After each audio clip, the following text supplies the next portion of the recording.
Hi, everybody. It's Mr. Barton for Victory Physical Education Online, and we are in week number 26, if you can believe it. So in week number 26, we're going to talk about how to take your pulse. And as always, I will present a Google Slides presentation and talk about a couple different ways for you to take your pulse and what that means. So here we go. I'm going to present my screen on how to take your pulse. So there we go. Came right back, right up. So how to take your pulse. By the way, you may need your calculator for this. So if you have a smartphone, most smartphones have a calculator. Just keep it handy. Facts about the heart. Number one, the average heart is the size of a fist in an adult. All right. So about the size of your fist. Your heart will beat about 115,000 times each day. That's a lot. Number three, the heart pumps about 2,000 gallons of blood every day. Think of a gallon of milk. Now think of 2,000 of them. That's a lot of blood. Number four, the beating sound of your heart is caused by the valves of the heart opening and closing. Number five, the heart can continue beating even when it's disconnected from the body. That's creepy.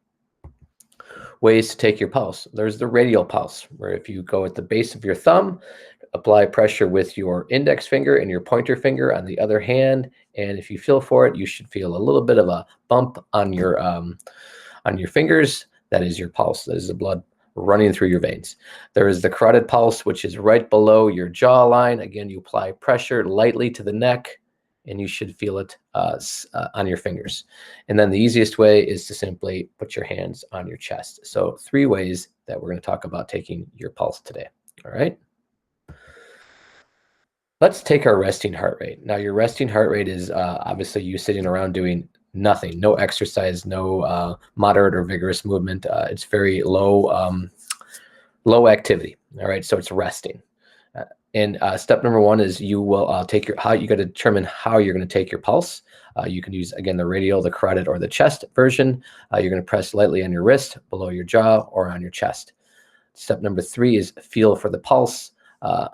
The tip is here, you want to close your eyes and feel. And number 4, count the pulse for 10 seconds. Again, I'll keep track of it for you, and then we'll use some multiplication and multiply that number by 6. So what we're going to do here is I'm going to get this ready, and I have my timer set on 10 seconds.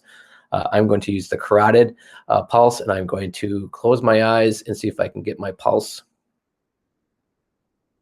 All right. And I'm going to start right now.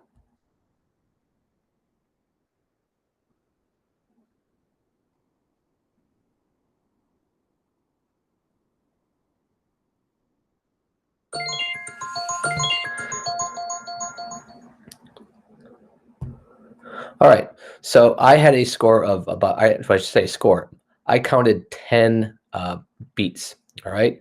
So what I do is I take 10 and I multiply it by 6, and that's obviously an easy one. It's 60. So my resting heart rate was 60. What was yours? Again, if you have somebody count for 10 seconds, and then you keep track of your pulse, again, radial, carotid, and then you keep track of your resting heart rate. So my resting heart rate is about 60, all right? So now let's take our exercising heart rate. Same thing, determine if you're going to use the radial, carotid, or the chest, and then you're going to run in place for 30 seconds, all right? At the end of that 30 seconds, we're going to, again, find our pulse, and we're going to get our exercising heart rate. Remember, we're only doing this for 30 seconds, so if anything, what's going to happen here is your heart rate's going to go up. Mine was 10 for resting. I definitely expect it to be higher for exercising. So I'm going to stand up here, and I'm just going to run in place from where I'm sitting, and for about 30 seconds, all right? And then we'll see what happens. Here we go. All right, and go. So I'm running in place. It's about 5 seconds. It's about 10 seconds. That's about 15 seconds. And there's 20 seconds. There's 25 seconds. I'm gonna go faster. And that's about 30 seconds. So I'm gonna stop. And actually, I'm gonna remain standing here. Actually, I'll sit down so you can see me. I'm gonna find my pulse. And it's easier to find after it's beating faster. And here we go.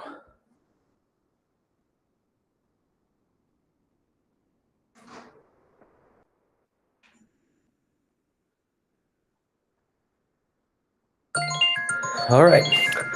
So this time, I'm a little winded.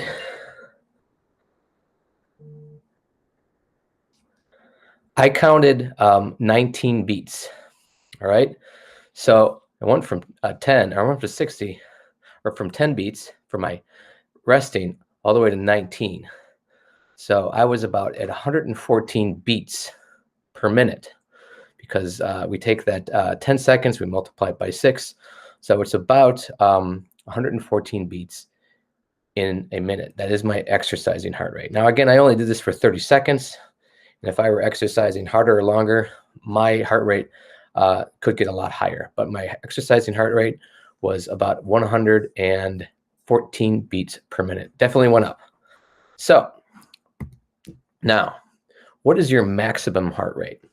And knowing your maximum heart rate, you can help track your fitness and help you figure out your target heart rate. Now, this is kind of advanced stuff, so I won't go too into depth about it. But usually what you do when you find your maximum heart rate is to subtract 220 minus your age. That is your maximum heart rate.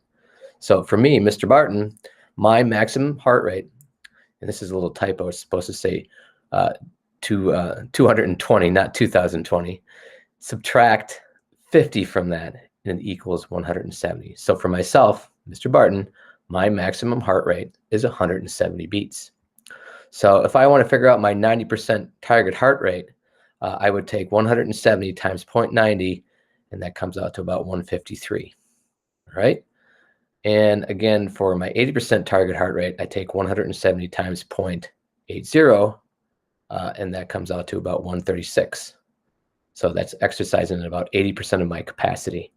And then 70% of my target heart rate, I take 170 times 0.70 or 0.70, and that comes out to 119. So if you think about it, when I was exercising, my exercising heart rate was about 114. So I was probably like between 70% and 65% of my maximum heart rate, which again is moderate exercise. So that is how you figure out your maximum heart rate, and you can kind of play with the numbers a little bit and figure out your target heart rate just as easily for yourself.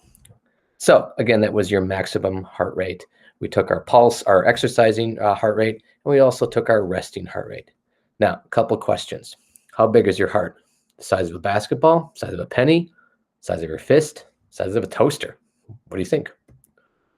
If you count your pulse for 10 seconds, what number did you need to multiply it by? So when you're done counting for 10 seconds, what do you multiply it by? Was it A, 10, B, 8, C, 30, D, 6? I don't know. We just did it, so hopefully you'll remember.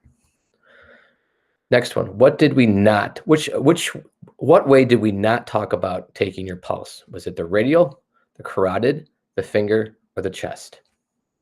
And the last one, to find your maximum heart rate, you need to subtract your blank from 220. Is it A, age, B, shoe size, C, phone number, D, waist size? So I'm going to stop presenting there, and thank you for sitting through this. Again, how to take your pulse, and taking your pulse is an important part of fitness. And a lot of people track their heart rates to see how hard they're working. And again, you're only in 3rd, 4th, 5th, 6th, 7th, and 8th grade, but it is something that as you get older, you will definitely use and will hopefully become important to you. So again, this week was week number 26, how to take your pulse. And thank you for watching. Remember, watch those videos for the week and fill out that exit ticket. Thanks, guys. Take care.